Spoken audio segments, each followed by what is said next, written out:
All right, good afternoon, everyone, and welcome to our October State Advisory Council meeting. I'm Morgan Crossman. I'm the Executive Director of Building Bright Futures, which is Vermont's Early Childhood State Advisory Council. It is so awkward in a hybrid meeting to know who to look at. So I'm going to do my best to look at people in the room and to look at the owl and the screen at the same time. So bear with us, but we are running a hybrid meeting for this Monday. We have several of our board members in person. We also have some board members joining us virtually. So a quick reminder, if you are a board member on the State Advisory Council, we'd like to have your camera on if you're via Zoom. And at least for the moment, we're going to ask that everybody else turn your videos off. And there will be points in the meeting where we do want your videos on, and we will check in with you about that as we keep moving. Hi, Jess Vintner. Perfect.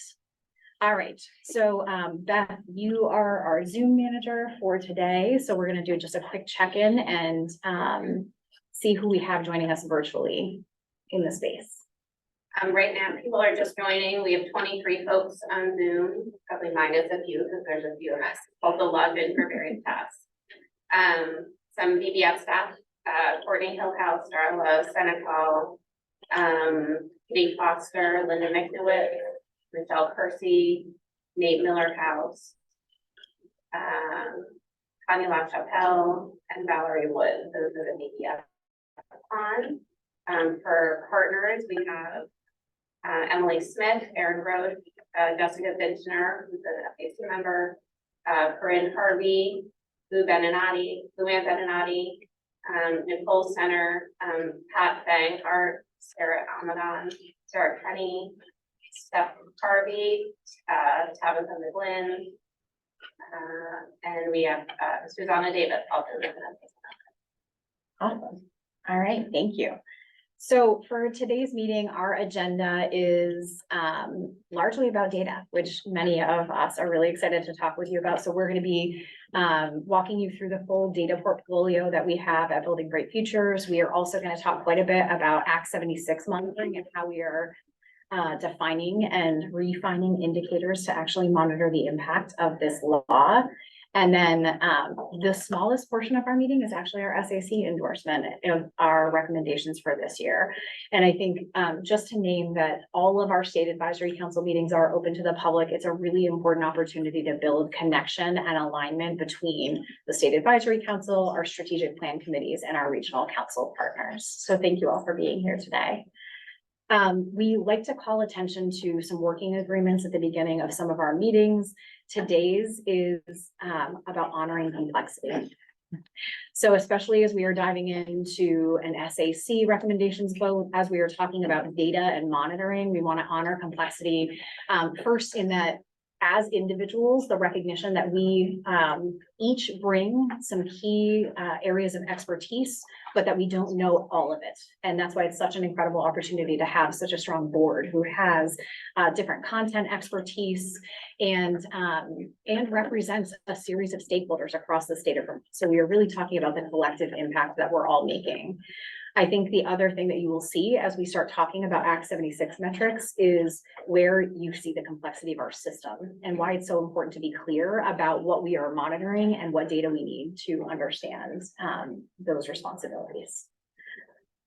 We also at BBF start our meetings with a mindful moment. And today's mindful moment is in honor of Mariah McGill. So for those of you who are new either to our board or to our team, every October, we at the beginning of our board meeting do a mindful moment in remembrance of Mariah. Her life was taken suddenly on October 26, 2020.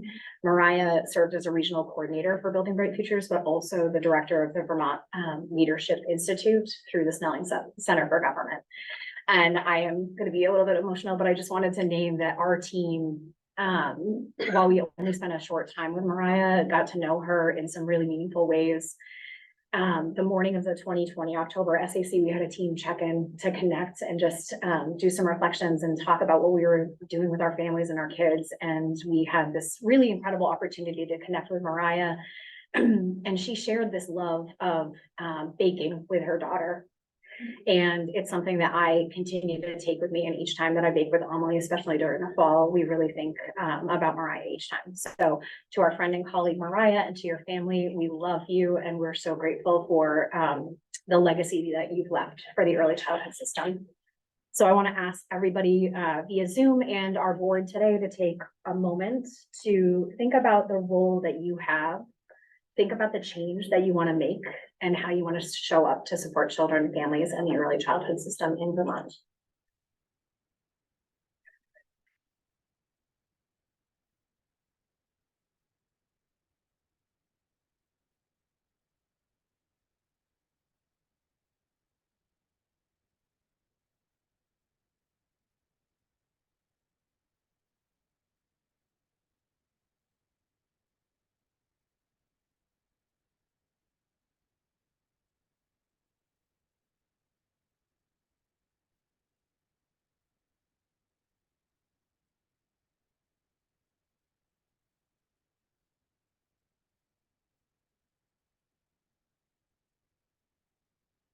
Great, thank you. I appreciate the time to just to do that personal reflection and all right. We're going to transition into talking about data, our data portfolio at Building Bright Futures. So one of the things that we've been doing internally with our team at Building Bright Futures is saying, what are all of the discrete works, bodies of work that our full team has? And we've been doing mini presentations to our full team about the different discrete scopes. So we have a data team, we have a regional team, we have communications teams, right? We have this series of teams.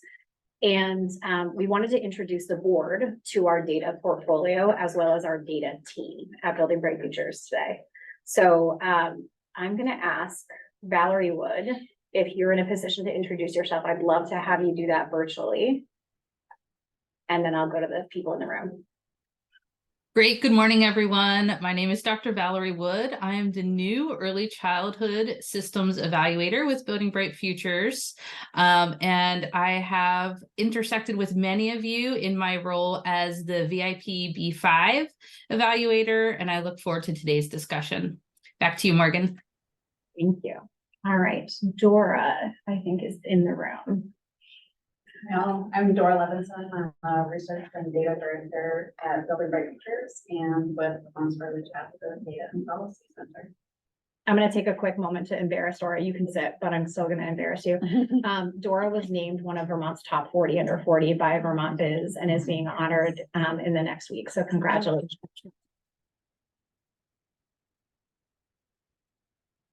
All right. Jen, I think, is also in the room. Good afternoon, everybody. I'm Jen Schulmeyer. I'm the data manager here at BPF. And I come with a background in education and human services. So it's to meet you all a little bit in person and be here. Thanks, Sam. And Kitty.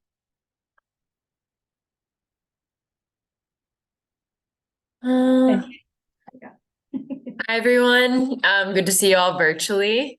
I am the data coordinator for Building Bright Futures, so I work a lot with Dora and Jen. And I'm coming from more of an academic background, working in child development. So some of this is new to me, some of this is familiar. So it's good to be seeing a lot more faces. Thanks, Kitty. All right, so you got to meet a portion of the people who work on data efforts, and I would actually say to you that as we think about the data portfolio that we have at BDF, every single one of our staff members is engaged and involved because all of our regional councils and our strategic plan committees are helping support this entire portfolio of work. So what you're not seeing is the visual on the side that has the entire network listed as how we actually function to do our data mapping work. So thank you to the full BDF team in this area. I want to draw your attention to the green box at the top of the map here. And this is the box of monitoring, evaluation, and technical assistance. And in this area, we are charged both in state and federal statute to be both the primary advisor to the governor and the legislature on the well-being of kids and families prenatal to age 8. But then we also have discrete scopes of work within our state statute and the Federal Head Start Act that require us to monitor the system in a range of different ways. So you're seeing Title 33, Chapter 46, that is the monitoring piece of the strategic plan and holding that vision and knowing whether or not we're making change towards that strategic vision. We have Act 76 monitoring that we'll talk about today, where BBF was specifically charged with monitoring the impact of the most recent piece of legislation. We also have specific federal requirements under the preschool development grant to support evaluation of the system. And that is aligned with both Act 76 monitoring under Title 33, Chapter 46. And then that last piece under those kind of state and federal charges is the data consultation and technical assistance that we do with our partners in state government. So we work really closely with the Child Development Division, the Agency of Education, all of our public partners that serve on the board. We work with their data teams and data stewards to support their ability to collect high quality data. And so we do spend quite a bit of time with them to meet our state and federal mandates in order to do this work well. When you look at the next box called tools, what this represents is all of the different either tools or initiatives that we tackle as a team that support our ability to meet our state and federal statute. On the left-hand side, you're seeing an early childhood budget or spending inventory that is specifically called out in state statute that we are supposed to be working with the secretaries of all of the different entities to say, what does our spending look like? What are the fiscal implications of our budgets? And where are we allocating funding and resources? What are those gaps? That is an area that we have been working towards over the past couple of years, and last year made a significant amount of progress developing a full spending inventory across public sources, and even more important, documenting the limitations to how hard it is to actually look across all of our different agencies to document spending for children and families. We also have a series of needs assessments. One is the formal systems early childhood needs assessment. Another is the family needs assessment that was led by the Families and Communities Committee and our co-chairs. We also host an early childhood data dashboard that we are currently updating right now. Very exciting initiative where we've taken the strategic plan data dashboard and now are organizing it by topic area. So instead of looking at the strategic plan dashboard and saying, okay, goal 1, here are all of the indicators, you'll be able to look at basic needs, mental health, childcare, pre-K, and be able to search in a dashboard like that. And that is coming hopefully January, February in terms of that update. We also have something that we are currently building called a data development agenda. And what this means is we are working with the Data and Evaluation Committee, and we're looking at all of the different topic areas that we may be responsible for monitoring in the early childhood system. And we're bringing the data steward together to say, what data do we have right now? What do we know? What data is missing? What are the gaps? What are the limitations? What remaining questions do we have about this area? And we've documented those. So we've done that for, I believe, 5 different areas. And the purpose of that work is to say, how do we prioritize the things we can't measure right now? If that's a really important indicator for people to be able to look at that indicator and say, okay, here's how we change policy, or here's how we'd improve our program. How would we capture data that isn't there? And how would we potentially partner with either state government or some of our private partners, or maybe it's academic researchers to say, we don't actually have the capacity in state government to collect this data. How would we do that? And whose responsibility is it?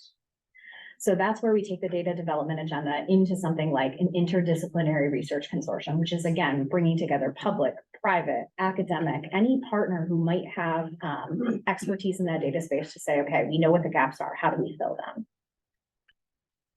We also have a box there called Early Childhood Data Governance and Data Integration. This is something that is going to be aligned with the work that's happening under the Preschool Development Grant, where it will be our responsibility to bring together all of the stakeholders inside of state government that are supporting kids and families and saying, how do we move towards linking early childhood data? How do we think about most effectively collecting high quality data and then sharing it with each other and making it publicly available in a meaningful way? So that body of work has not yet restarted, but will in year 2 of the Preschool Development Grant.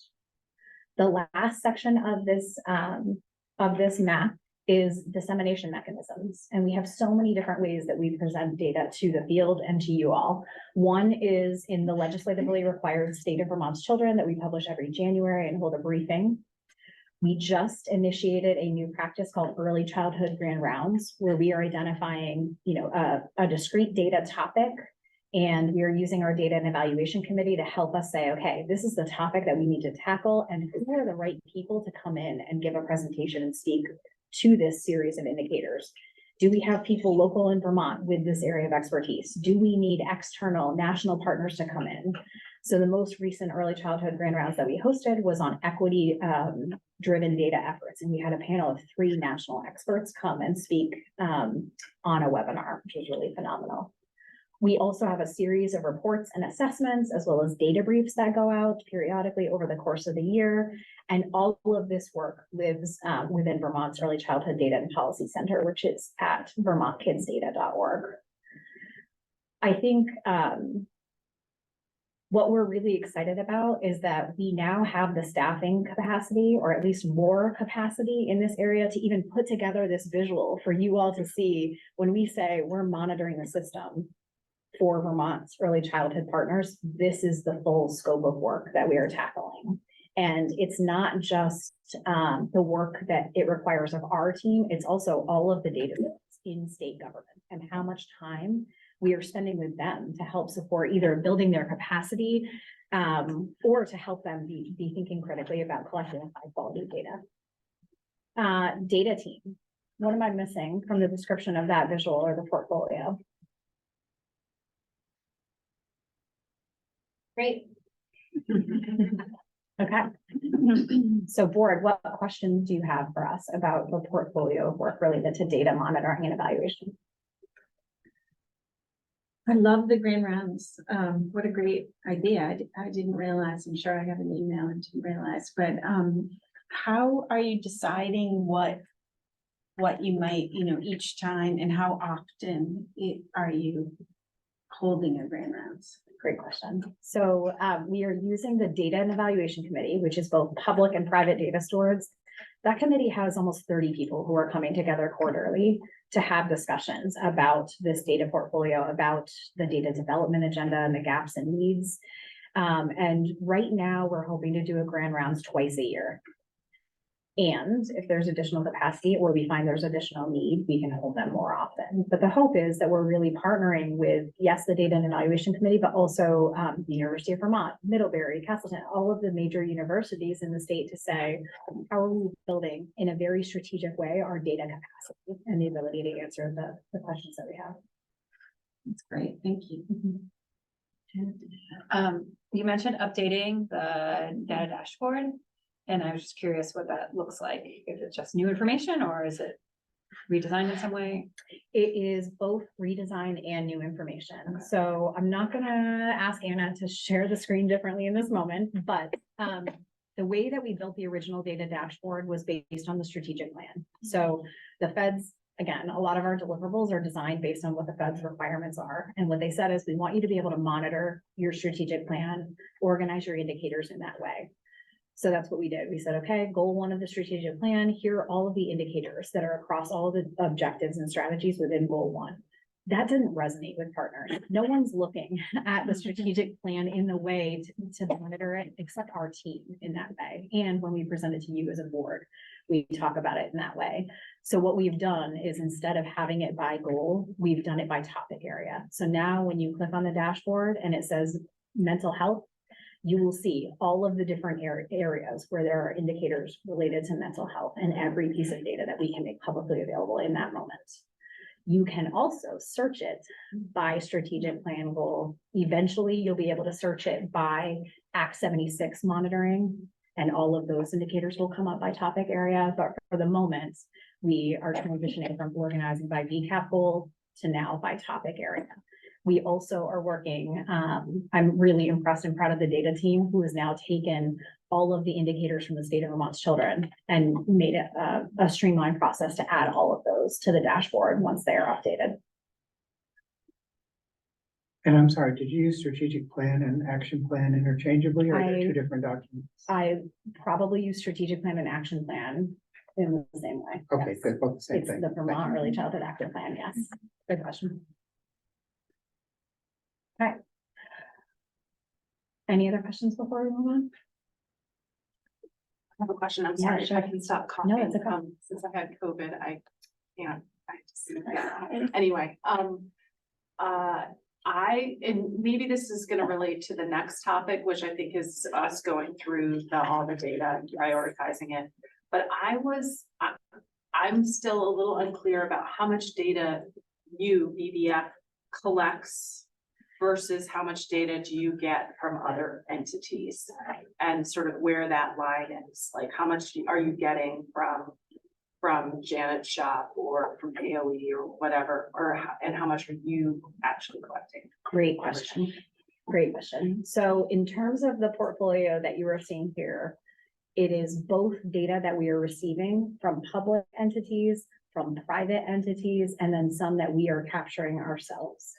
So in terms of monitoring the strategic plan, a lot of that data is coming from our agency leaders. It could be data that we are compiling from national surveys, like the National Survey of Children's Health, where our data team is going and working with each of the different agency data stewards. And at any given time, I would say, and Dora, correct me on my number, that we might be capturing data from over 40 different sources for something like this or more, Okay, or sorry, partnering with 40 different entities to compile data. okay, And that is because we don't have a centralized mechanism in the state where all of that data is beautifully linked across the system. So we may be partnering with 40 or more people in state government, in the private sector, through national surveys to try and compile all of the indicators. In addition, we do go to the community and do surveys. We do focus groups. We may be collecting a lot of qualitative data.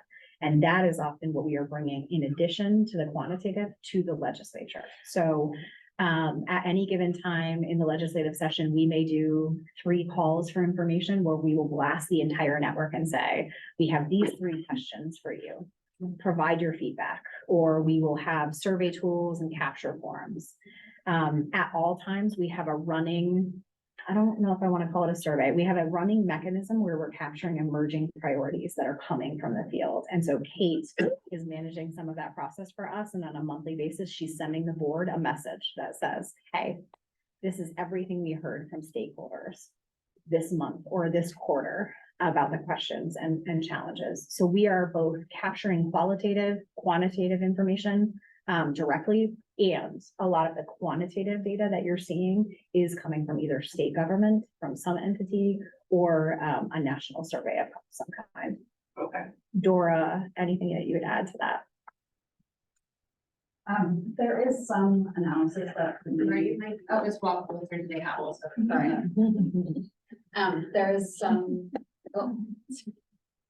There is some analysis that we're also doing, so there will be giant data sets that we are sifting through a little bit more, and as well as on some of these data briefs, we're partnering with like the Children's Integrated Services team and doing some more in-depth analysis of qualitative or quantitative data.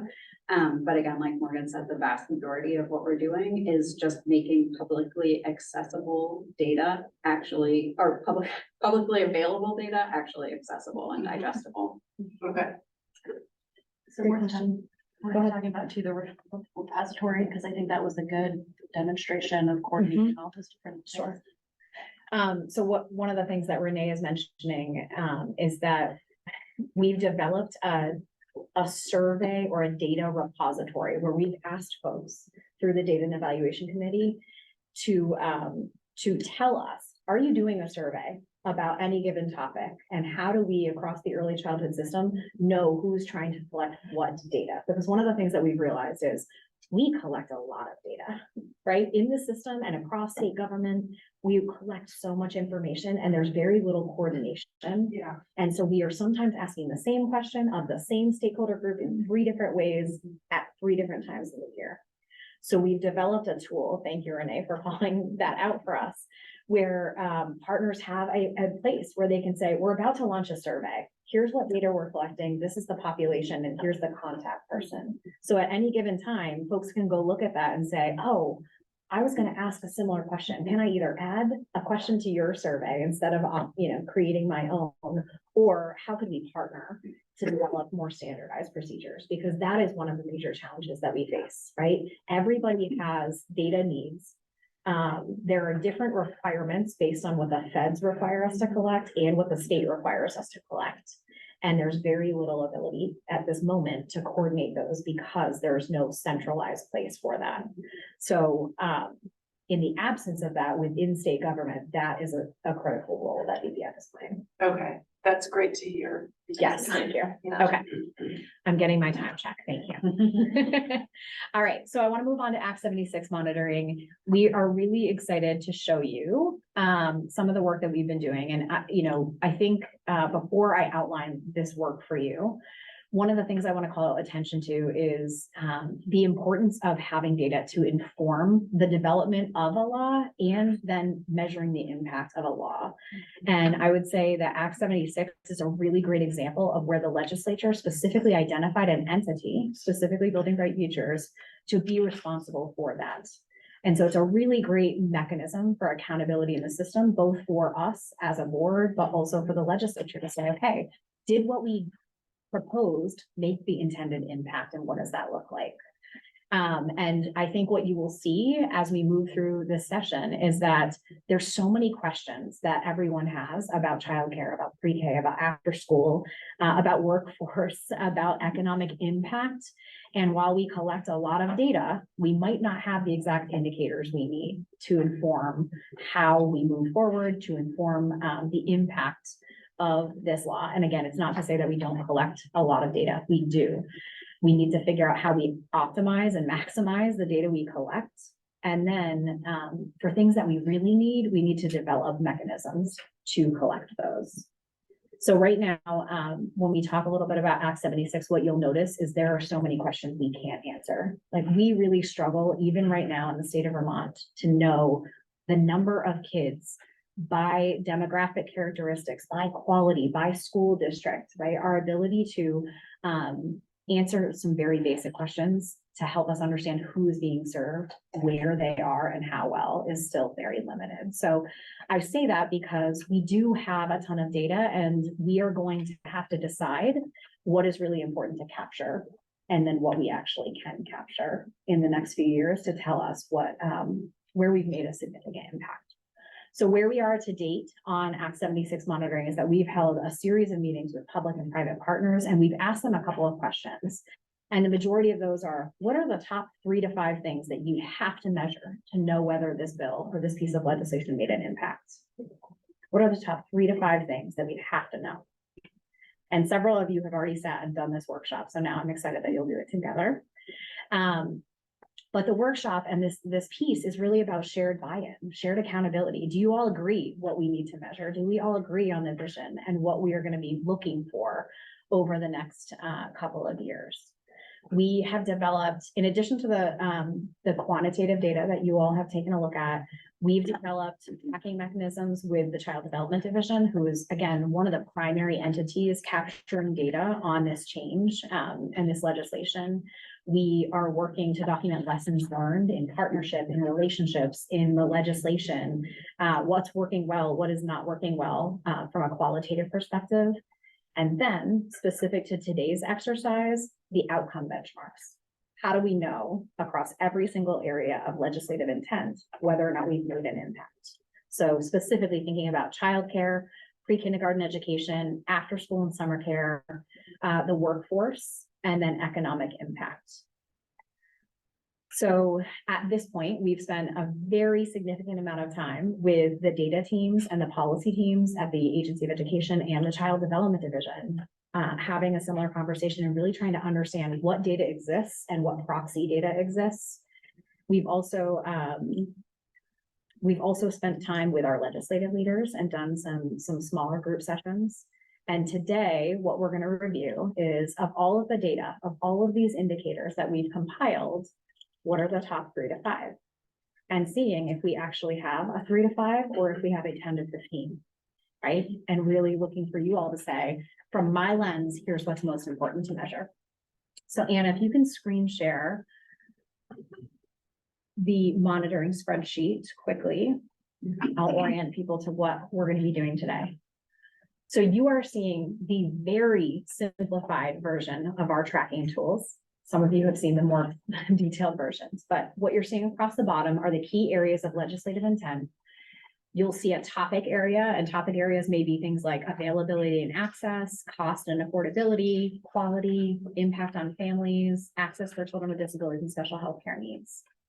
And I think what's important to know about where the list is right now and what's here is this is a brainstorm. This is the collective brainstorm of the stakeholders that have been involved in those conversations to date.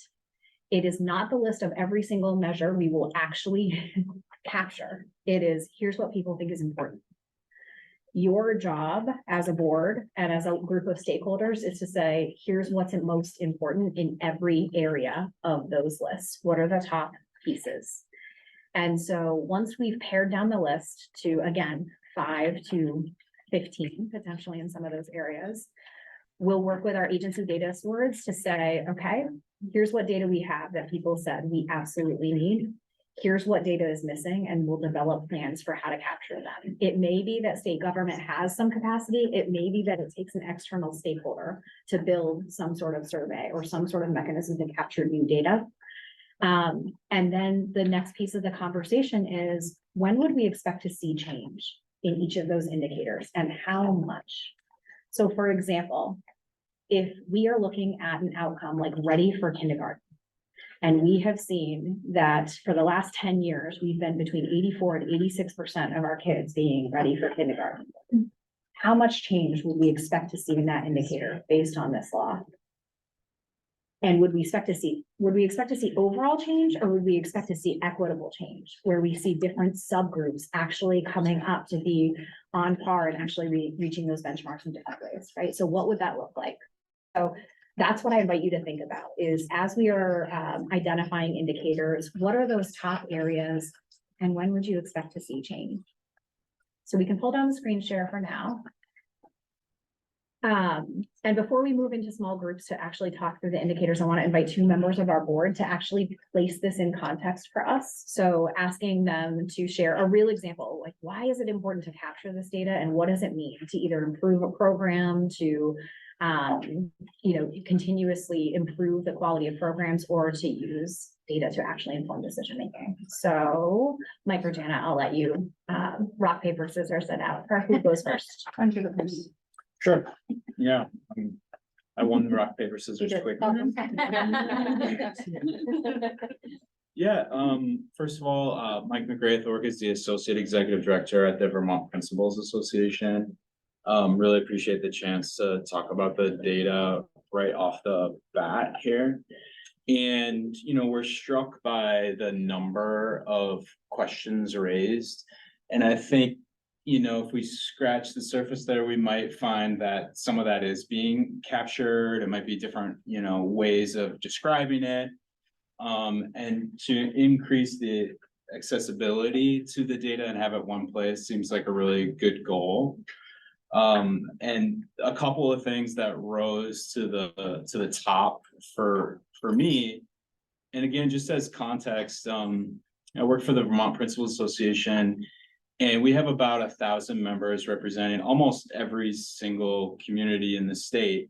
Around 99% of possible administrators belong to the VPA.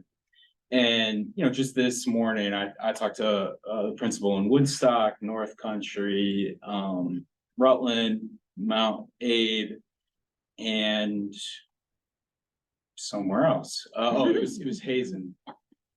So I am gathering from a lot of different directions and talk to a lot of different areas of the state, which I take as a privilege and a responsibility. So the things that popped out for me and for our stakeholders are around 2 different things. The wordsmithing of it, I'll leave it to somebody who's actually doing the writing. But the main idea is really, what is the supply and the demand for pre-K in particular?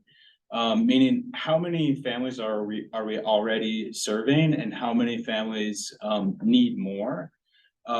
particularly thinking about Act 166 and the extension of that.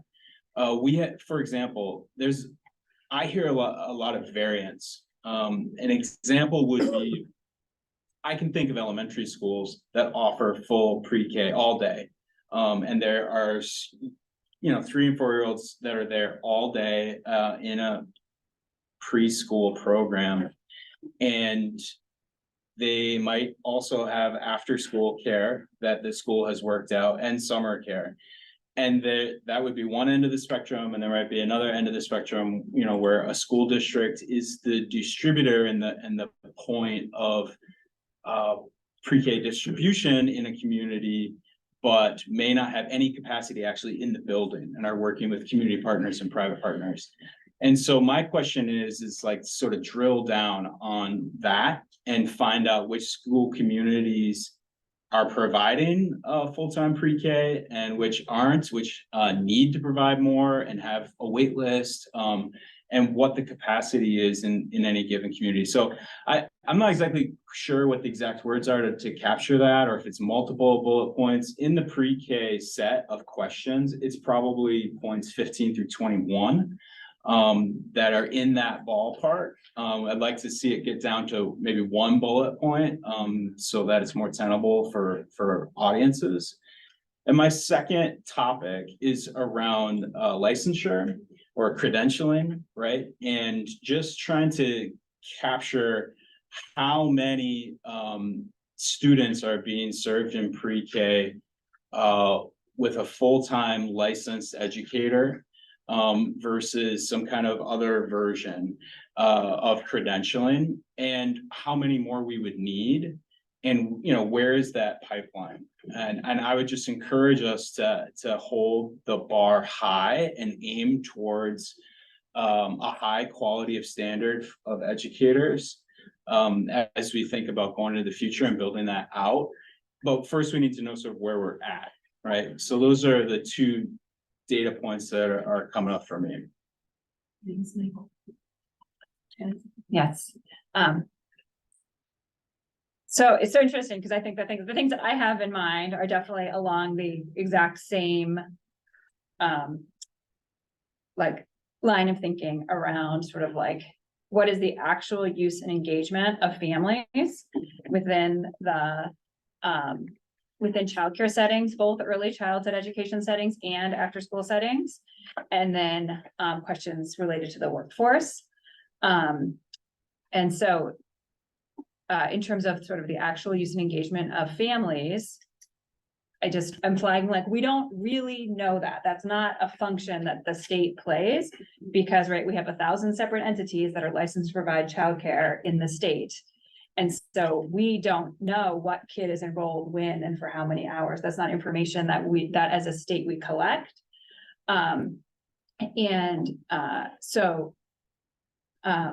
We have it for children who receive childcare financial assistance. We have some more data on those particular families, but that's not the majority of children using those programs right now. It will be more soon, but it won't be everybody ever using childcare financial assistance. So I think that's one of the questions of like, how can we get at that actual use information to help us with the supply and demand question across settings and program types and funding streams and all of that. And I know it's something that I'm like in COVID, it had come up because people were like, where are the kids? And we were like, we don't know, we never knew. To be clear though, right? Like we never knew where the kids were actually enrolled. And so it was really hard at that time for us to figure out what was the level of support that was needed, right, for families of children who used regulated childcare at that time. So I think that's something that's sort of a question for us in terms of thinking about like, what is it that needs to be done in terms of state systems, what can be just done through a survey methodology, right? Like what level of detail, like what's the, I'm like, when's the juice worth the squeeze, right? Like, we like, like how much effort is it worth to get that, all of that properly, or how much information is needed to really right size the system. And then I would say for the workforce, I think that is another place where there's a desire for more information. And I would say as a state, right, we are collecting, we have a decent amount of information on the workforce within regulated childcare settings, but it's collected for the purposes of ensuring safety, right? So we have to have everybody get their, they're in our system because they had to get their background checks, not because we then wanted to analyze the data for program improvement purposes. And so obviously, and you build the database differently, right? Depending on what is the purpose. And so I think that we are going to be building out that functionality with our workforce data as we continue to develop the CDD data system. But along with that needs to come also sort of the data analytical capacity for within the state and with partners to be able to actually use that information for to address systems needs related to quality and to check things over time. So for example, it's sort of in the pre-K example, right? Part of what's interesting, right, is before there sort of was universal pre-kindergarten, there was limited need for an educator who was working within an early childhood education setting to get an AOE teacher's license, right? So they might have a degree in early childhood education. They have a master's degree, you know what I mean? They might have a highly relevant master's degree, but they just didn't go through AOE teacher licensure. And so sort of, but we don't really have the information. We don't have a way to track how the introduction of UPK changed people's patterns in terms of getting participating in AOE teacher licensure processors and whether or not and how many people were potentially already qualified. They just needed to get their license and how many new people that's driving into the system. And so those are the sort of questions that, again, like they're interesting for us to think like intellectually about. Maybe they just help us inform program design and that's enough. Or we're going to decide actually it's really a key thing and we need to be like developing a system to track sort of where we are baseline and where we're going to get to. I think those are two really phenomenal examples to set the tone for the work that the board needs to do, which is we have this massive brainstorm of between 15 and 50 indicators that were developed over the last 3 months in all of the areas of Ledge Intent. And now what we're going to ask you to do in small groups is say, what are the top 5 most important things to measure to you and on behalf of your stakeholders in each of those categories? For the purposes of today, because we don't have all of the time in the world, I'm going to ask you just to look at childcare and pre-K. So we can use other times to go through the other areas of Ledge Intent. But for today, look at the childcare and the pre-K tabs. And if you have the paper in front of you, those 2 tabs. And that's the discussion that you're going to have in your small groups. And then we're going to ask you to actually rank the metrics. And I know some of you have already done that, which I really appreciate because we want that quantitative data. For those of you online, you're going to have a small group facilitator who's going to run you through this virtually. You will also have the link. I'll have somebody post that in the chat, but we are going to pause and take a couple of minutes to break into small groups. I need a time check from one of my directors on how much time we actually have. Is it 15 minutes total, 10 minutes total? We are supposed to move on from this section around 2, a little after 2. So I think if we had 30 minutes originally planned, I think maybe just a little bit less time in review and Great. and also to clarify, we're going to kind of set the small group loose. They won't have a facilitator, but certainly for them to take notice of that. Perfect. So we, for those of you who have already done this workshop with me in person or virtually, we're going to set an actual timer and you're going to have 10 minutes for going through and having a discussion in your small group and to rank your top 5. You'll have a discussion and then we're going to move to the next one and we're going to set another timer and then we'll bring everybody back into the space to have a bigger discussion where you can share your reflections and have a little bit of discussion about those top indicators. So can I ask a question, comment? So when I tried to do this on my own at home, and I also had started it, so I had a little head start because I had seen Morgan. I felt like in my head, I like the real life examples because that's what I kept thinking of. What are the real things that I want to know? But when I looked at the indicators, it's really hard to tease that out and know, oh, this one I would rank because that answers my question in real life. It's not that simple. As you said, like it's 15 through 21, right? And so let me just give you my example that I couldn't find. I wasn't sure. Sure. And that's, when we get to a point where we have the real cost of care. So our parents are being asked with CCFAP to pay what's real. Say it's $400 a week. Who does that? It's not so much price people out because we're helping the people that can't afford it, but are we going to push out the people at the other end who say, oh, I have 2, 3 kids for $800 a week. I can go off and get a nanny from Sweden and do this. And so how are we capturing that? Great question. That was and so hearing these examples, I wasn't sure what my discomfort was until I heard the examples, and I'm like, oh, okay, that's my discomfort is. I want to make sure that we're doing that, because as a legislator, I want to know that. Awesome. So first I will say, I think the examples that Mike and Janet gave were phenomenal because they made it real, right? The indicators that we've developed were based on the discussions that we had with discrete groups who had all of the examples, and then we made it into actual indicators and benchmarks, right? So you lose and here's the impact on the thing.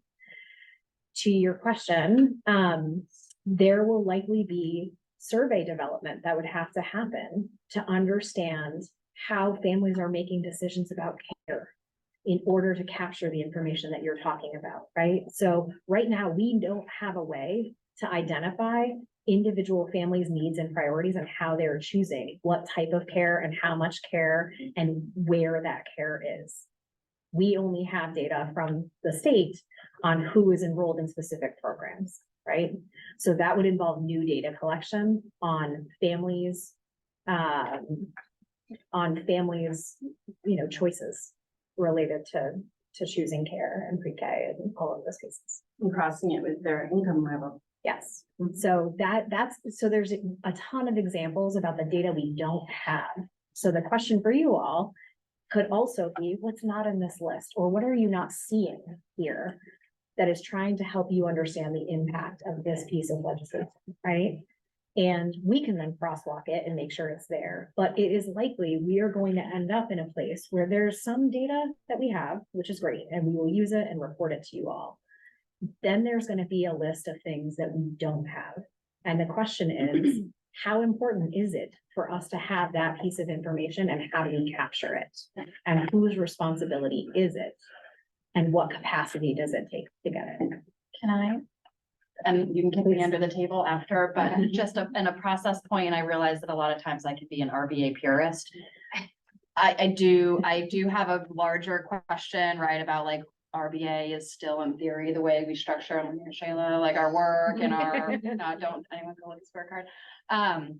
I think it would also be helpful in this process. Like, I'm wondering if at any point you're going to get back to framing these in a results-based accountability way. Because I know not everyone has drank the Kool-Aid as much as I, but it is helpful, I think, to delineate the how much, how well, and is anyone better off? Because I think that's going to be very illustrative as well. We're going to see that we do have access to a lot of how much. Like, it might not be surface. We have to do a little more digging. The lift to get the how much is usually much lighter versus the is anyone better off. And Jessica, to your point around the family choice and, that like that's harder and more meaningful. And so I guess my request is that maybe we could also be looking at this through an RBA lens when it moves on, because that helps stakeholders keep track of that progress. And it's great, we have a million indicators, but if they're all in the how much and we're not really doing anything about how well, like, do we feel so great about it? Maybe not. So trying to do that kind of a breakdown, I think, would be helpful. And I don't know, in this activity too, it's like, let's step away from all the words and just think, like,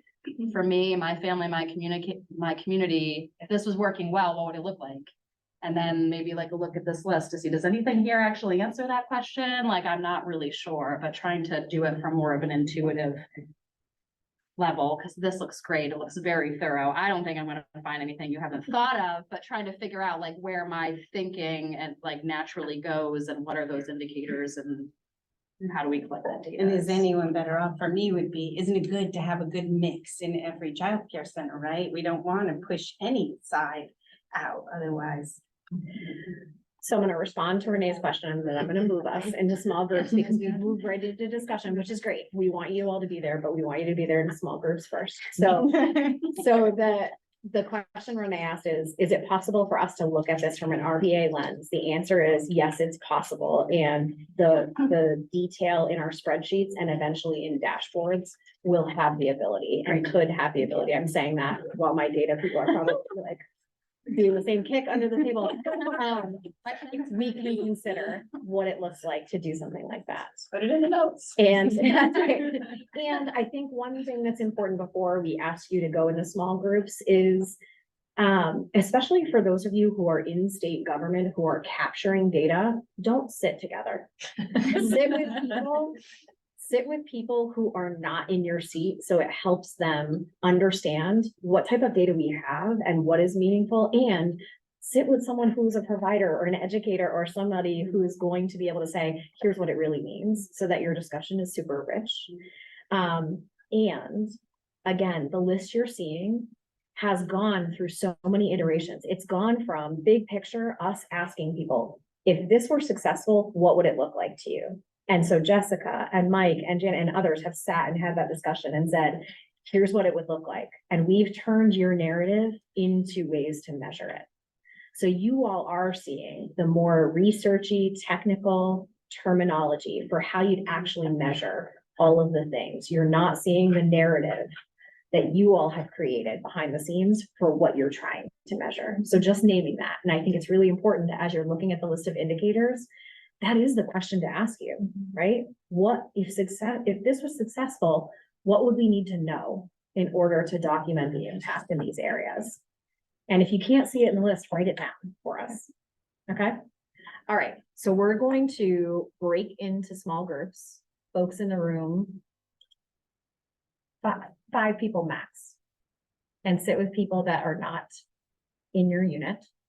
And we're going to set a timer starting in the next minute once everybody moves for 10 minutes. And we want you to start by looking at just the childcare tab for those of you who are virtual, just the childcare sheet for those of you who are in person.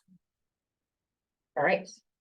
So we're going to mute our audio. We're going to pause the recording. I'm going to go get chocolate.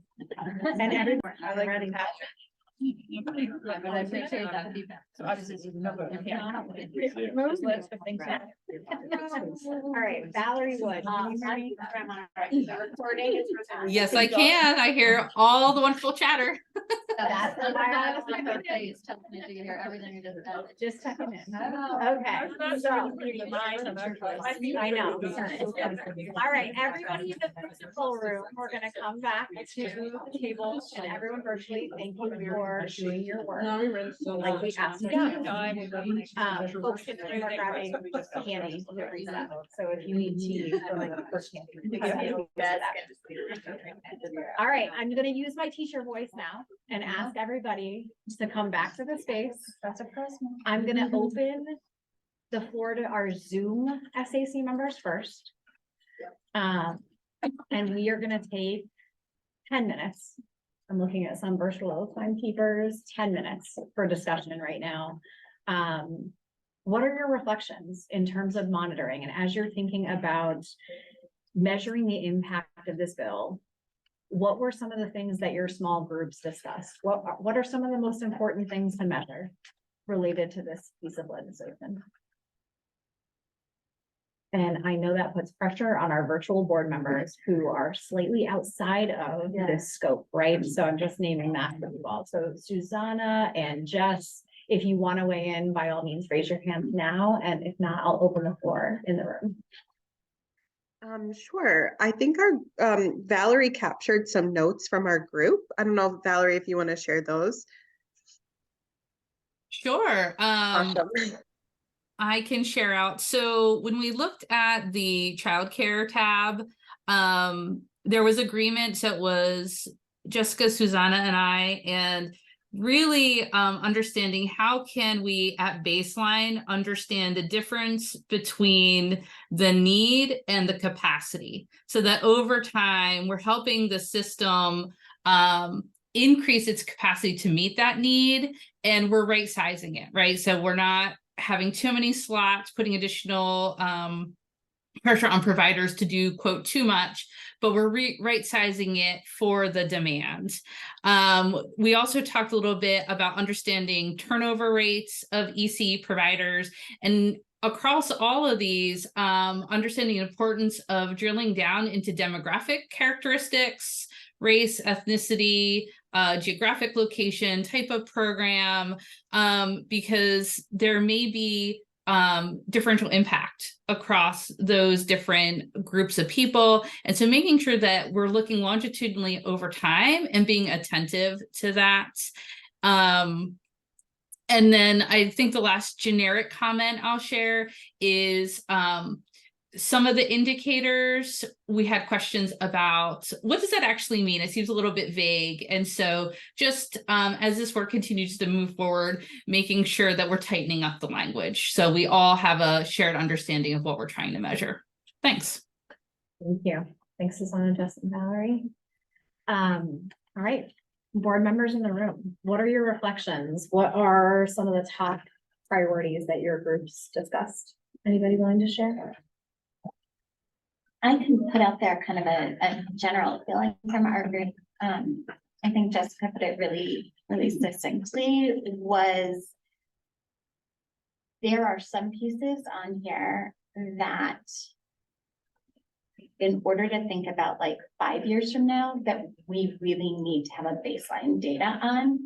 And so the understanding that we're both trying to capture, like, what do we really need to know by now, right? CUP should already have known.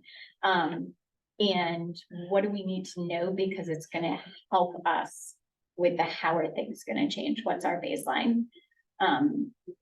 And then we also talked about the family voice, and we talked about high quality pieces.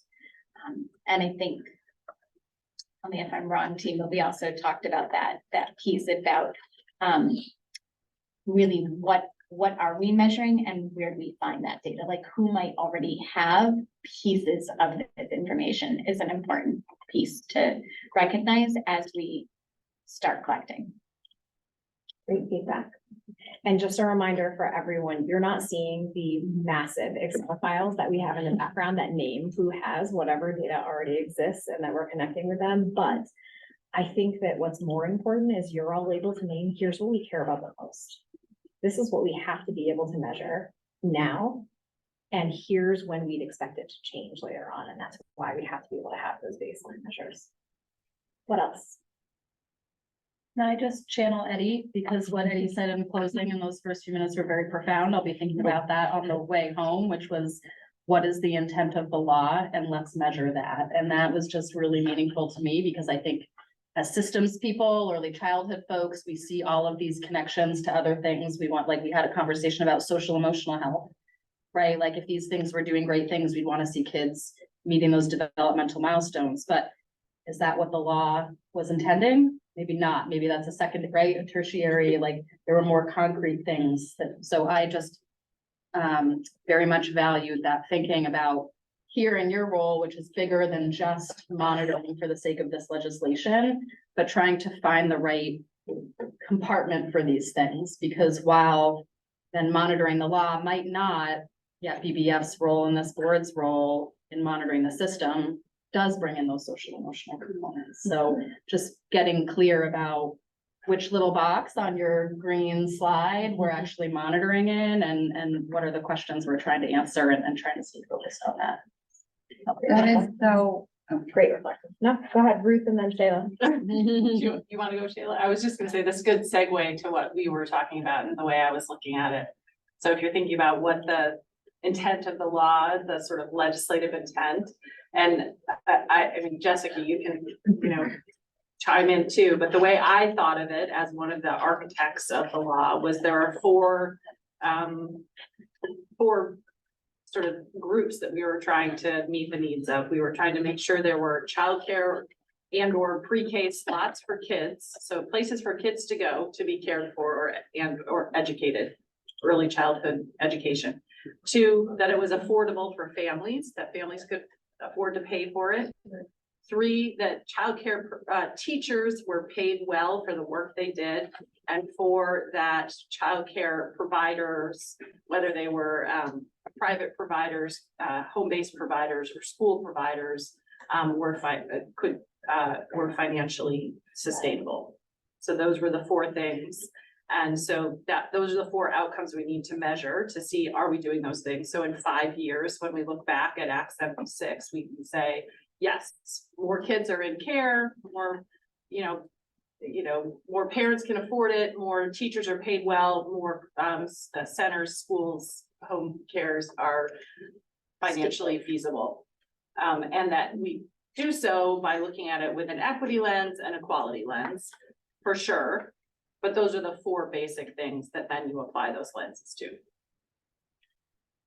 All right, I really like the lens idea, because the one thing I was thinking about was it is also important to monitor what was not required in the law. But we would hope to see change. And one of the big ones that I think was mentioned by both you is the equity regionally, in terms of access regionally, as well as demographically. And so even though that wasn't specified in your very well laid out points, I think it is so critical to watch that as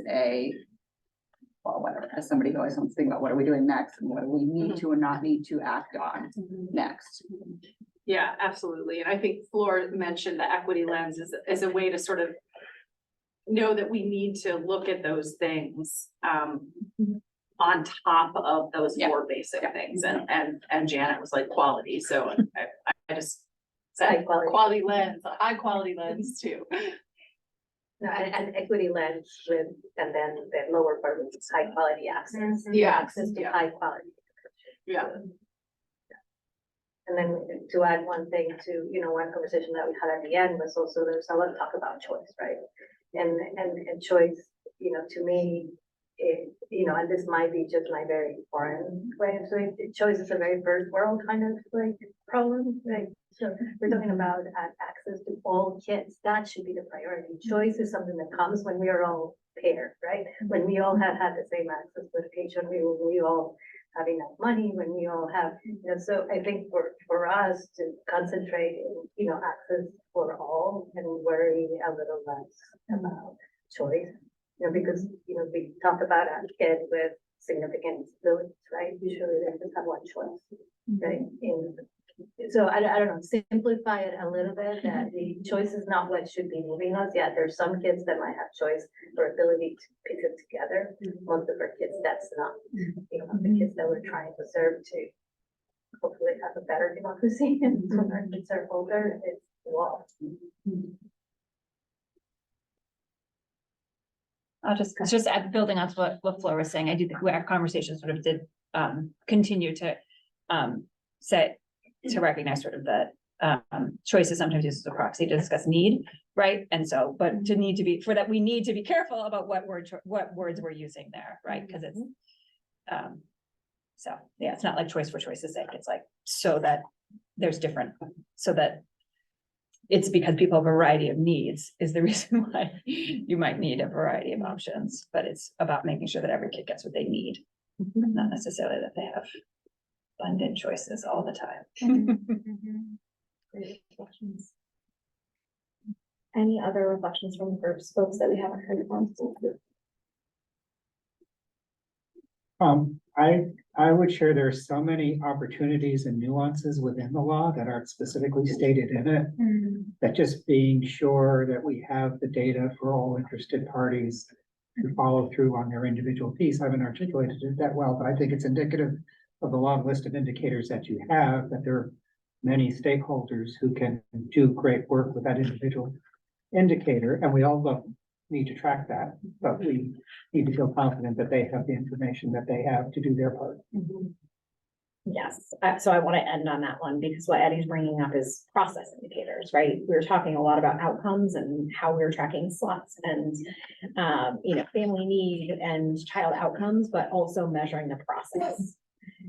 Are we actually presenting data that meets the needs of the full respected stakeholders that sit at this board table? Because what 3 of you might need is different from what other 3 of you might need. And how do we make sure that whatever the final list is encompasses the right series of indicators? And that's why when we ask you to rank your top 3 or top 5, we're doing that because we hope some of those overlap, right? We don't want to have 50 indicators. We want to have 15 really strong ones that you all agree and care about deeply so that we know what to measure. We know where to allocate our time and resources, both in terms of our organization, but also state government's capacity and others to say, here's what's truly important related to what we measure. So I'm looking to members of my team who have access to the chat and to be able to send information to everyone in this room. What we're going to ask you to do after the meeting is review the other sections of the different tabs and sheets, and all of that will be available to you. I think you've got it via email already, but we'll send it as a follow-up. We want you to review all of the different areas, and we want you to fill out a survey naming your top 5 in each of those areas. And any feedback that you want us to know, if there's something missing from that, or if there's process indicators. And we're going to ask you to do that by November 6th. So that's okay. The follow-up email is going to include all of that information. Any questions about where we are in the current process, or any reflections on our actual process for monitoring stuff? Morgan, I'm sure you said it. I'm sorry if I miss it. But once we have data indicators that are been prioritized as a group, are they in addition, alongside, where are they situated in comparison to the VCAP? Great question. I did not name that. So Okay. one of the things that we are going to be doing, or one of the things that we are actively doing related to the preschool development grant, is over the next 3 years, updating the strategic plan, which is the Vermont Early Childhood Action Plan. We have a series of indicators that we've outlined. We compile those through both the State of Vermont's Children and through the data dashboard that currently lives on Vermont Kids data. The hope would be that related to all of these areas of ledge intent, these are now all compiled through the dashboard, and that you'll be able to sort by area of the strategic plan. So this process is you all helping us identify what is most important to measure related to, yes, the work of this piece of legislation, but in the strategic plan, that piece of legislation has so much alignment in the goals of affordability for families, access for children, in terms of workforce and how we are thinking about compensation, right? There's alignment in those things. So we are doing some of the work that we will need to do over the next 3 years now, related to saying, here's what's important to measure. And we will then map those to the updated strategic plan. We will use this piece of legislation to update the strategic plan, right? As we move forward. So right now, we're developing those metrics. We'll refine them. We are going to be going back to state government once we've seen this list compiled to say, okay, here's what people really care about. Do we have that data or not? If we don't, how do we think about getting it? Who's responsible? And how do we actually build capacity and therefore funding for either state government or for an external entity to be able to answer those questions? And then we'll be building the dashboards to help monitor and track. We have to submit a report in January to the legislature, giving an update saying, here's the plan. This is where we are this year, and here's where we hope to be next year. All right. Thank you for letting us nerd out on data for the majority of this meeting. I'm now going to hand it over to Flor to move into SAC business. Okay. Hi, everybody. My name is Flor Diaz-Smith, and I serve on behalf of the Vermont School Boards Association. And I'm the Brighter co-chair. I want to have everybody introduce themselves via roll call in the room and in Zoom too. So I'm going to start by my co-chair. Hi, everyone. I'm Elisa Stolberg. I'm the Director for Family and Child Health at the Health Department. Janet McLaughlin, Deputy Commissioner, Child Development Division. Cheryl Wilcox, Department of Mental Health, Director of Mental Health Collaborations. Renee Renee Kelly, Vermont Head Start Collaboration Office, a Child Development Division. Shayla Livingston, Policy Director, Agency of Human Services. Representative Jessica. Jessica Brumstead, State Representative from Shelburne and St. George and member of the House Human Services Committee. Thank you. I'm Senator Ruth Hardy from the Addison District and on the Senate Health and Welfare Committee. Eddie Gale with the 80 Henderson Foundation. Sharon Harrington. Hi, everyone. Sharon Harrington, Vermont Association for the Education of Young Children, Executive Director. Hey, everybody, Becca Webb. I'm a universal pre-K coordinator, and I'm also wearing my early child special ed hat. Dimitri Garter, I'm the business rep on the SAC. Christy Swenson, I'm the co-chair of the Vermont Head Start Association. Hi, Vivi Dalian, I'm a parent representative. Paul. Hi, everybody, Paul Dragon, I'm with the Champlain Valley Office of Economic Health. Mike, Mike McGrath, Vermont Principal Association. really nice to have you look at just. And on Zoom, I think Alexis, are you there? Oh, Lexi. Oh, Lexi. Not there. Not there. On Zoom, we have, Susanna, I think she's in Lance and Gina. Okay, Susanna, you wanna go ahead and introduce yourself? I saw you a minute ago in Zoom. Me? Oh, okay, great. Hi, everybody. Susanna Davis, Racial Equity Office. Thank you. Then we have any other. Jessica was joining us. She just had to step off for another. Yeah, and Kendall Smith. So I'm just gonna move her. I also wanna know that there were a couple of people that sent their regrets. Carol Long, the Parent Child Center Network, and Heather Williams. That's with us today, private mental health representative. Yeah, awesome. So we're gonna take a motion to approve the September 2023 minutes. So I'm looking for someone to make a motion. Happy to make a motion. Awesome, Daryl, and a second, sure, Jessica. All in favor? Oh wait, any discussion? Okay. Moving ahead too quickly. No discussion, all in favor of approving the September 2023 minutes? Aye. Any opposed? Any abstaining? Simple, motion minutes pass. Morgan, I think I'm passing off to you. Yes, so we're gonna move into policy recs. I just want to note how much easier it is to call for a vote. Raise your hands and not on the Zoom screen. We love Zoom, but man, it is a big difference to have you all in the actual space. So thank you. Okay, so we're gonna talk about our policy recommendations that have been identified by the Building Bright Futures Network this year, that are really about addressing the emerging needs and priorities and challenges associated with what our kids, families, and the system need. I'm gonna ask one member of my team to put the recs in the chat for those who are online. For those of you who are in the room, I believe you have already read them, but you can also check out the link in the chat. Just a reminder for those who are not as familiar with the process of how we develop the recommendations, it goes through a very long and rigorous process over the course of almost a full year, in partnership with every layer of the Building Bright Futures Network. So we partner with the strategic plan committees, our regional councils, and those of you at the board table to say, what is the direction that we need to head over the next year, based on what we know about where we are in the strategic plan.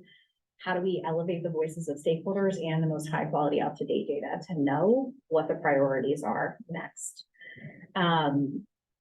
I think that over the course of the last couple of years, we have strengthened this process. We are looking for the gaps and the needs in policy, where we can promote and monitor action in the strategic areas for the coming year, and really focus on an equitable early childhood system.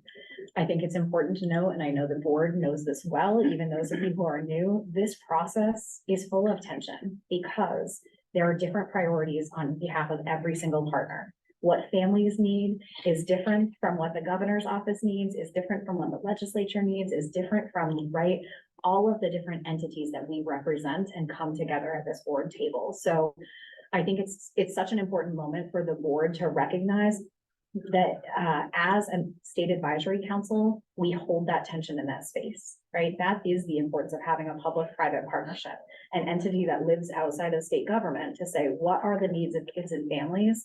And how do we as a board come together once a year to say, we recognize what those needs and challenges are. We hear you, stakeholders across every sector. It is our responsibility to say, okay, we understand if we need some new strategies or we need to tackle something and develop a strategy for how to create change in that area. I think it's important to know that just because we are articulating something as a recommendation, it doesn't mean there hasn't been work done in that area in the last year. It may be that we've all been working on this for the last 15 years and we need to continue something, or we need to do something differently in order to see progress.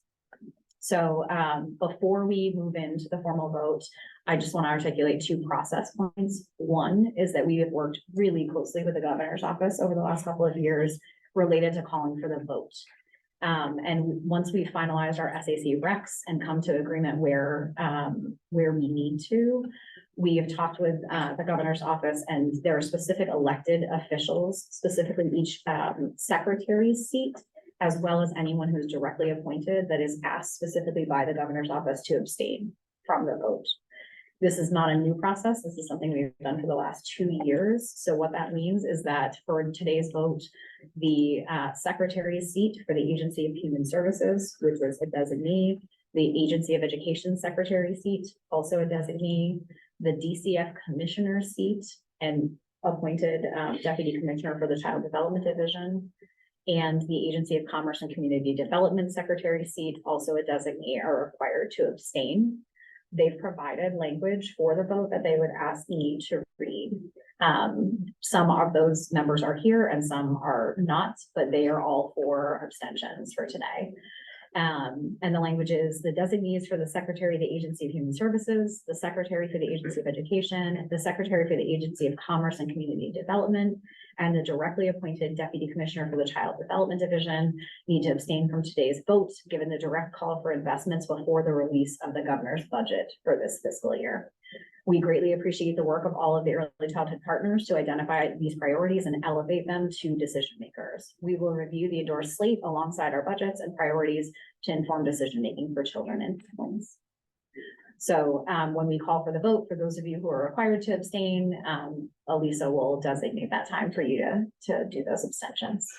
So I will transition it to you, Flora, and will you just speak a little bit louder? For the Oh, okay, for that. Can you hear me okay now on Zoom? Maybe. Okay, thank you, Morgan. And now I'm gonna call for the motion on the 2024 policy recommendations of the Vermont Early Childhood State Advisory Council Network. Here is the motion language. The Building Bright Future State Advisory Council, in its role as advisory body for the Vermont Early Childhood System, moves to endorse the recommendations with any edits that serve to inform the ongoing work of the system to support children and families. I have a motion to endorse. We'll have discussion, but can I have a motion to endorse the policy recommendations? A second. Second. Now, any discussion?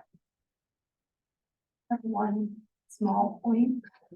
Well, first, I just want, is that okay? Yeah. Okay. Thank you, to Morgan and your team for making the revisions after our last discussion. I am much more comfortable with where they are at this point. I have one word request on the VCAP goal 3. The last bullet point, in the very last phrase saying it says many of whom go on to attend kindergarten in bordering states. I would just ask if we could change the many to some, because I actually think it's very small numbers when we're looking statewide. It's really a handful of kids. So just for perspective's sake, from a statewide perspective, I would just say some of them go to kindergarten in bordering states. I think that's appropriate request. Thank you. Any other? Yeah, I have 3 words. Again, thank you for all the work and incorporating feedback that we provided along the way. I've had this discussion sort of at length with some of you recently, and it's complicated, and I'm sure that the language is not exactly how any of us would exactly want it. And I'm very empathetic to that and recognize that wordsmithing with a large group of people can be very painful. So with that in mind, I do think it's very important to zero in on the licensure piece just a little bit more.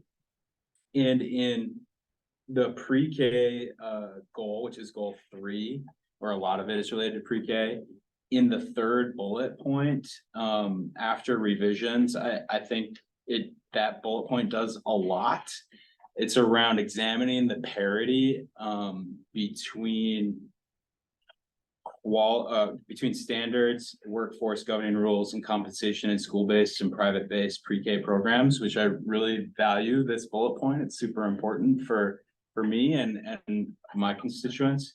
And the words that I wanted to add are in front of the word standards, to add near quality, meaning National Institute for Early Education Research.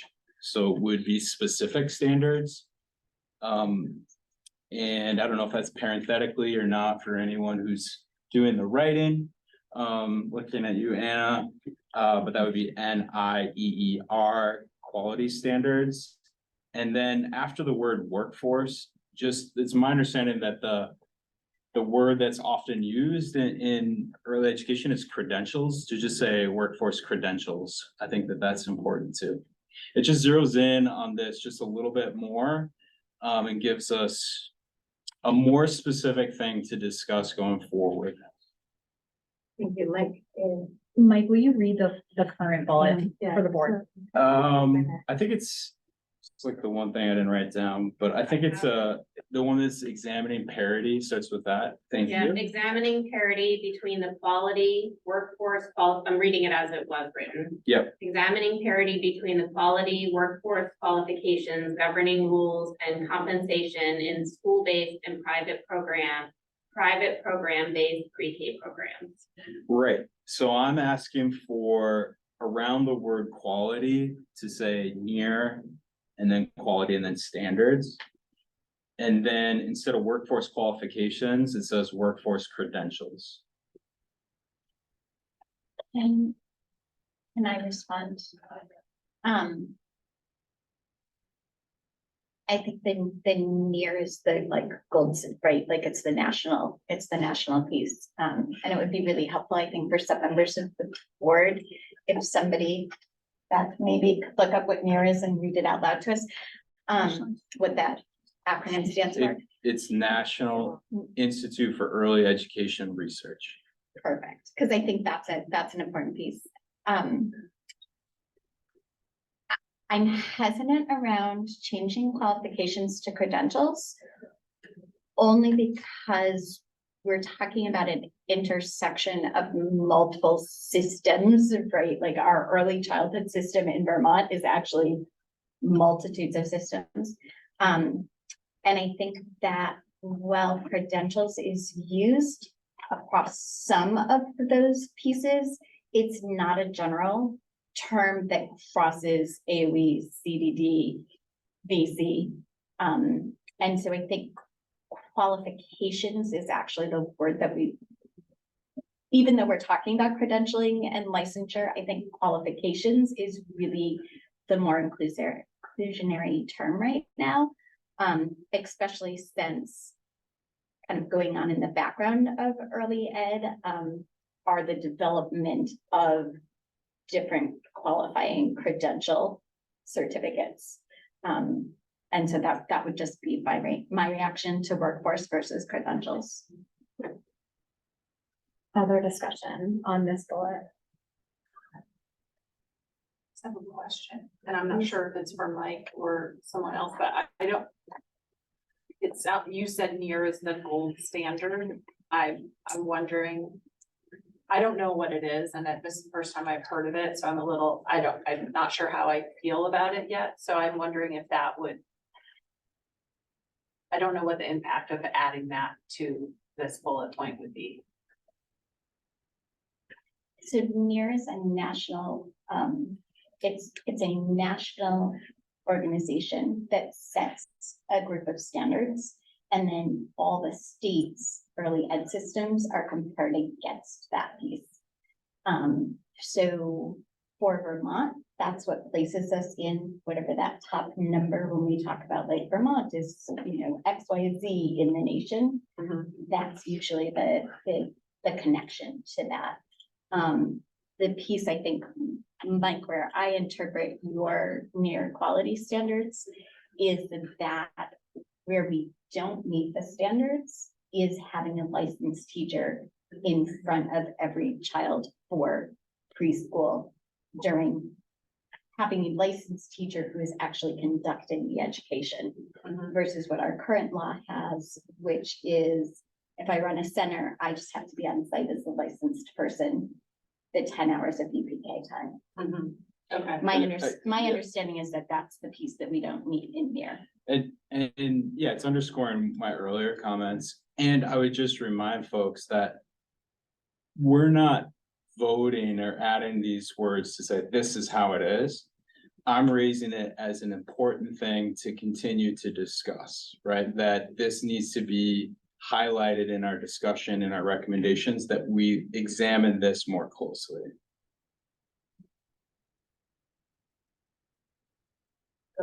Were you gonna speak? No, it's okay, I'm co-chairing, so I feel, I'm gonna wait until nobody. Okay. I'm wondering, so I hear you, I understand that a lot better now, that's helpful, thank you. I'm wondering if we could get at your goal without putting too much, you know, unattainable, potentially unattainable. I don't know how attainable it is because I don't know, this is the first time really understanding it, but by adding a phrase like such as or including blah, you know, and having it so it's in there as including near standards and credentials in as a sub phrase without using it as an adjective. If that makes sense, as maybe a middle ground. Morgan? So I'm just, I'm making eyes with my writers of the policy recs, and we're wondering if, again, if the language could be that we're moving towards a goal of work, like we're working towards the standard outlined by NEAR or something like that. And recognizing that not all of the language necessarily needs to land in the formal policy recs. It can also be a part of the playbook that is associated with the policy rec. So the board's endorsing this slate, and then we have an entire policy playbook, which is like, here's how you'd actually do those things and how to think about it.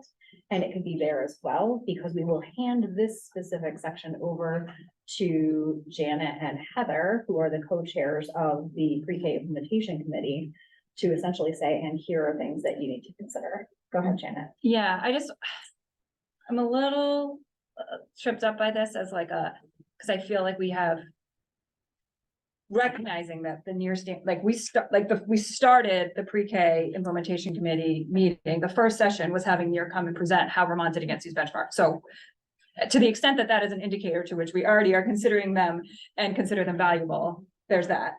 And I would just also offer, we do have there are other measures of quality related to the STARS system, related to STARS that's being revised right now, probably, you know, related, and I don't know exactly how with NEAR, like related to access to special education services, related to, you know, there's some other metrics. And so I feel like without a full discussion, I feel like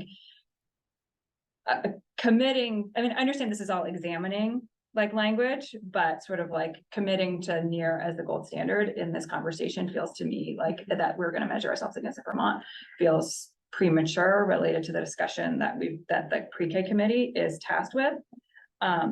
But I also, you know, I mean, so there's part of me, I'm like, it's almost, I don't know, it's like national best practice or what, you know, like, is there something more general to say there? Not that, and I'm not disagreeing with NEAR, it's just more of like, I'm just trying to make sure we're not sort of tying ourselves in too tightly. But again, these are also policy recommendations, and the question is the recommendation is examination, so. Can I say something? So, you know, as co-chair, they're a little weird, sort of giving my opinion, but I just want to, like, in the big picture, this are aspirational, right? So if we are saying, aspirational in a good way, we want them to be concrete, but we're setting the standard for like, trying to get all the way up here. So I'm not gonna try to define between here and the other one, but I think might bring some good points that raises the bar for all, which is what we want, right? So if we don't get there, it's okay to me, you know, without not having your context, you know, I really thought the credentials, that, you know, like a better word. But if it's gonna take too much time, we're already losing members to everybody told me that they will vote yes. And so I will leave it up to Morgan and your team to decide if, you know. So what's best. can I just add a quick point? And Morgan, correct me or reframe my thoughts if I don't get them out right. I think that when I think about these recommendations, they're the leverage points, right? They're the what do we wish as an early childhood community, right? Because we're not just early care and education. I think that adding in a really specific piece, although maybe where we want to go, I do believe that there's a large amount of our early childhood broader community that's not sitting in this room that would have a really hard time with linear standards as a goal. There are many people in the communities that we represent for whom licensure is not, just really specifically like targeting on that one, is not within what their leverage points or conversations are right now. And so my understanding is that the recommendations are really as a broader field. These are the concerns these are the high points that we are representing and bringing forward on that behalf. Yes, so here's what I would offer. It sounds like we don't have consensus as a board about how to move forward with language related to adding near quality standards. Can I ask a question then? Sure. Like, just to clarify, are you saying right now, if we don't change the language that you would have to block today? Well, I don't think I could block like single-handedly. Oh, sorry, that's my consensus stuff is showing, like, would you, sorry, my consensus stuff is showing, like, I, that's the place for me is like, what is this piece of, like, I kind of want to weigh it in, like, is this a stopping point? Because what I thought I heard you say too is like, we want to be working towards it and kind of open to that concept, so I just kind of want like.